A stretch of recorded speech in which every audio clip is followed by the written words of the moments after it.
director Alexander Jeffery about his film Molto Bella. This film is screening at the Lake County Film Festival. Next week, it's screening at Sound Unseen. The week after that, there's probably another film festival, and then the week after that, yet another, because this thing is on its tour. It's like a rock band of a movie. It's exciting.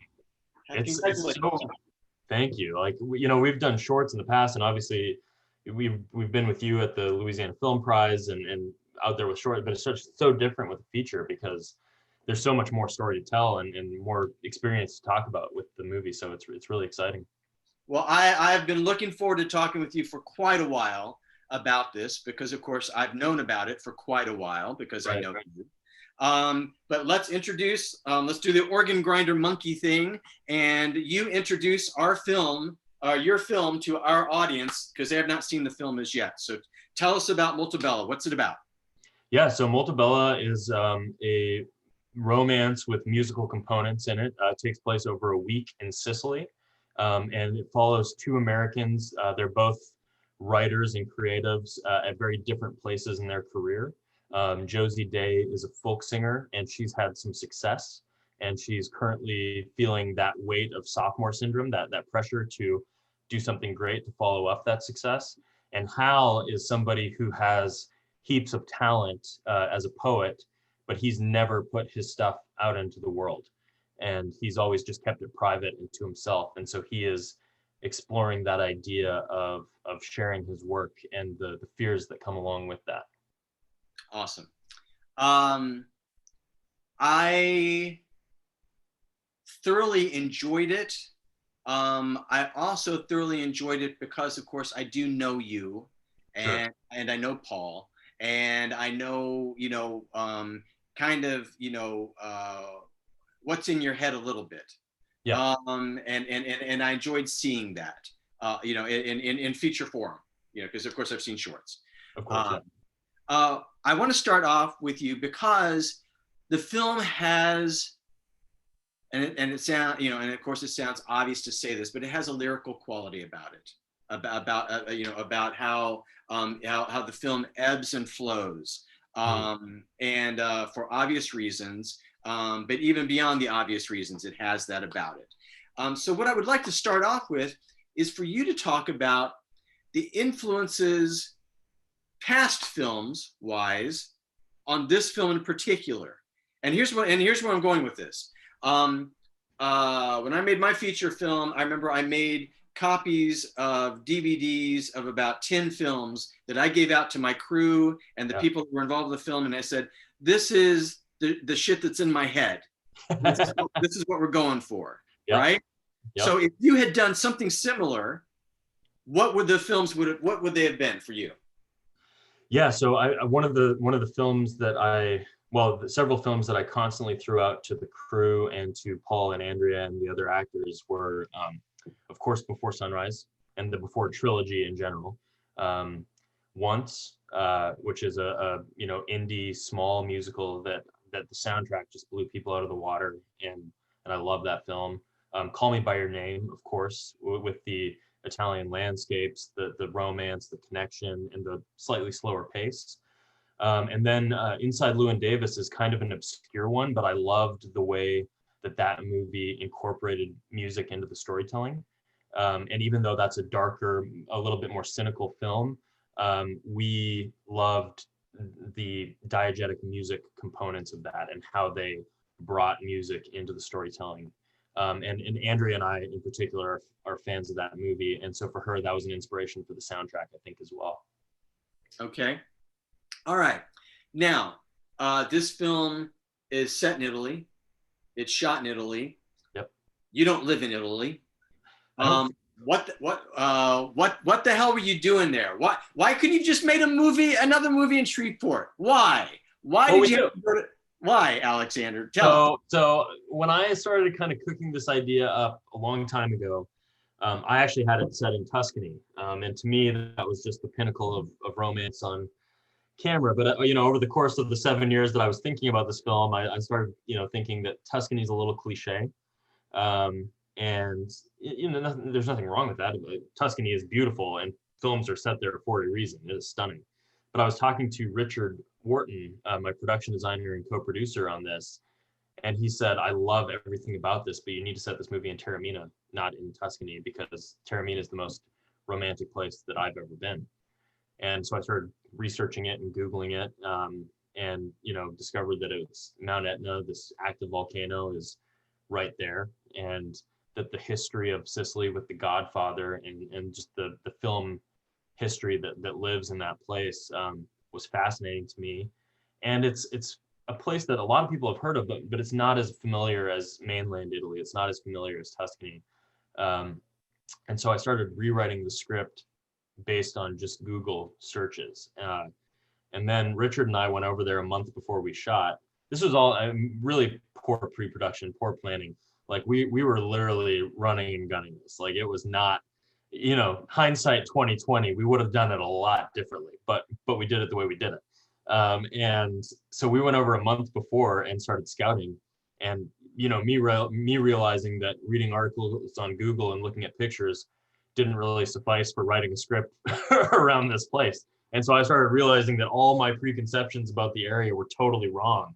And I was manically rewriting this film, up until we filmed it a month later, just based on that trip. But that trip was so important. The people that we met that ended up just helping us and, kind of getting a better sense of how the town was laid out. The things that you thought were going to be the coolest things ended up not being the coolest things. And the things that were these little hidden gems that I discovered when I was over there, they ended up being like my favorite parts of the movie. So it was, I've kind of forgotten what the question was, to be honest, but the process of getting us there was insane. Well, let's talk about the hardcore process of getting you there, because other filmmakers are watching this interview and they're going, I can't get my shit together, or nor the budget to film a movie in my 1-bedroom apartment. So you're going to Italy to do this. How did you do that physically? How did you do that budget wise? How the hell did you do it, Alex? Yeah, so from a budget standpoint, I had a number in my head of like, this is the bare minimum to get us over there, shoot it, stay in this villa where we also filmed, and like put the whole crew up, and then get it in the can. So because I knew once we had it in the can, we can edit and we can at least go out there and raise more money with this footage that we've got. So I come from I grew up in a very small town in Arkansas, and the support there for the arts is insane. It's got an art center that's been around for over 55 years now, and the support for local and art and just all that is tremendous. And so we were able to reach out to investors personally in that area, and they came on board. They loved the idea. They'd seen the shorts. They'd come to Film Prize. They were supportive of the filmmaking, and they got on board with this idea. And actually, several of the investors decided, this sounds like a lot of fun. We're going to come. We're going to fly ourselves over there and be there for some of the shoot. So we not only had the financial support locally, but we had the people who wanted to actually come over there and watch this happen and be on the ground with us while we were making it. And they had a blast. Okay. And then physically getting us there, that was also insane because, we brought all our gear, we brought all our crew. We showed up to the Atlanta airport. We drove a road trip to the Atlanta airport from Shreveport with, trunks full of gear. And we checked all of that, and people thought we were insane. And the gear didn't show up when we got to Sicily. None of it was there. None of our luggage was there. It didn't make it. And so we're sitting there going like, well, what if we don't have a camera? What if we can't shoot this movie? Again, like really just fly by the seat of your pants pre-production. But well, yeah, because I remember years and years ago, I was working as on production on a TV series that called Music in High Places, where we would fly around the world, and shoot, a show and come back. Yeah. And I remember one time in particular, I was in charge of getting the equipment back, right? Yeah. So I had the forms, like the VAT forms and all that stuff. And I remember because I was young and and maybe not so super bright.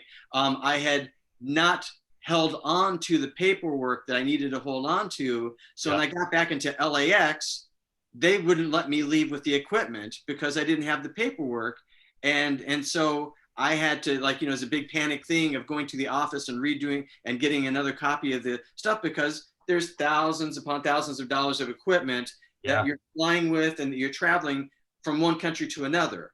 Right. And it is, and that's a thing that you're not thinking of when, again, you're shooting, a really tiny budget film in your apartment, right? Exactly. Yeah. So talk about that, because and then I'll have one final question before we end this. But that thing of balancing the realities that you bit off, that huge giant cake that you bit off to chew with this, with actually telling a goddamn story. Right. Well, and we sort of knew going with that equipment, like we didn't bring a lot. We brought the bare minimum. And so that came with compromises, but it kind of grounded us in the type of movie that we were making. We couldn't bring a dolly, we couldn't bring a jib. Like, we were limited to the shots that we could get. And that just became, rather than a hindrance, that just became, this is the type of movie that we're making. It's a very, sticks, we're on sticks a lot, we're static, and we're letting the landscape just speak for itself. And so, I mean, the stress of getting there, that scare with all the gear, not showing up. Once we started shooting, all that went out the window, and it very much became a process of how is this scene the best version of itself? And you kind of forget that you're in a foreign country at times, and you forget that you're doing something absolutely insane to most people. Like, you're on the day, and this, you've just got to look at the monitor, and if it's working, it's working, and if it's not, you've got to fix it. And you're just solving. Well, exactly, and which led me into the last thing I wanted to talk to you about, which was the truly intimate work that you're doing with your two actors. And one, you have Paul, which you've known, and you've known him and worked with him. You guys know each other inside out. You can probably finish each other's sentences by this point. And so you have, you guys can speak a second language as your game. Your other actor, not the same situation. And this entire film, like the Before trilogy, like whatever, it so hinges on that communication, spoken and unspoken, that we see between these two, that push and pull. So you go in and, obviously, you've scripted this, you go in with a good idea of what you're going to be able to get out of them. But let's face it, when we're in the heat of the moment, we're in the middle of the scene, as the director, sometimes you're like going, there's just something. There's just, not quite, whatever. Talk about your approach in those moments with those two different actors to get them both in the same kind of place at the same time that you needed them to be.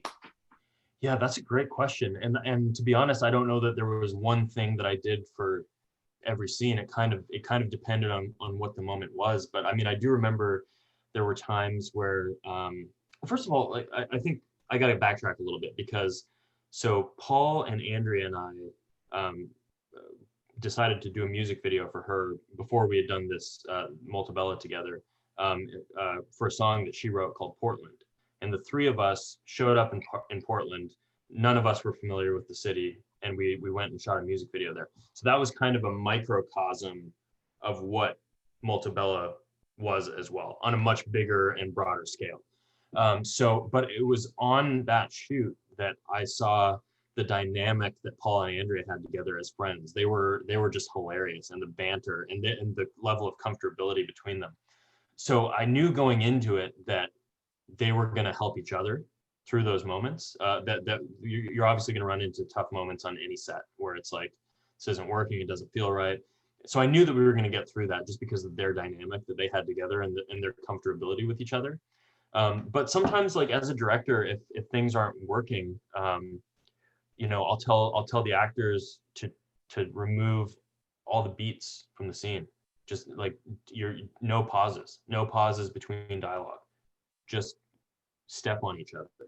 And sometimes it's too far and too much, but it gets them out of their head a little bit. I think sometimes to think about being quick with it rather than trying to analyze every beat in your head.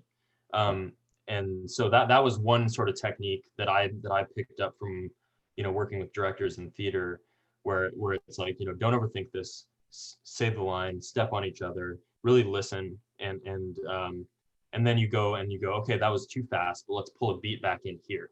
This is the moment where it needs a beat. It doesn't need all those other beats that you were adding. And so that was one way. That's one example.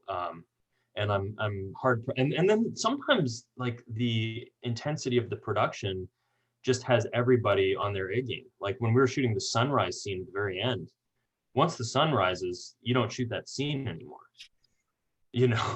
Like I mean, I would love to have that thing that they used on The Mandalorian where it's like you can have a sunrise for 12 hours. That would be really cool. But we didn't, And so it's like, there's a level of intensity there, and it's kind of amazing to watch people just snap into a higher version of themselves in those moments where it's like you have to get it. And so it's really cool. And I'm talking everybody on the crew, the first AC, the deep, everybody's on their A game for those moments, and it's really cool to watch. Right. Well, it's funny. Before this interview, Justina, my wife, was talking to me because I keep running over my interview time with each filmmaker, and she goes, your problem is, because we do the dog rescues and everything. She goes, it's like the dog rescues, only with filmmakers. Like you fall in love with filmmakers too easily, and and what have you. And I was kind of laughing to myself going into this because I've known you for, since I've been, working as a publicist for Film Prize now for maybe 4 or 5 years, Yeah. and seeing your work kind of develop through that time, and talk to you off and on through that time, and this is one of those situations where someone like myself, like I, one, just knowing that you pulled off a feature, and then two, pulled off a feature that you shot in a goddamn foreign country, and and three, that you pulled it off to the extent that now it was, now that each one of these festivals, a couple of them, that I'm involved in, was picking it up, and and it is, and there's that sense of, there's no other way to put it, pride, that I have, like going, one of my guys did it. Well, one of my guys, one of my girls, one of my kids did it, and I'm just so happy for you, because it really is. It harkens back to 70s cinema in the best way. I think I was thinking about that as I was watching it, and I congratulate you just greatly on that point, man. You Thank you so much.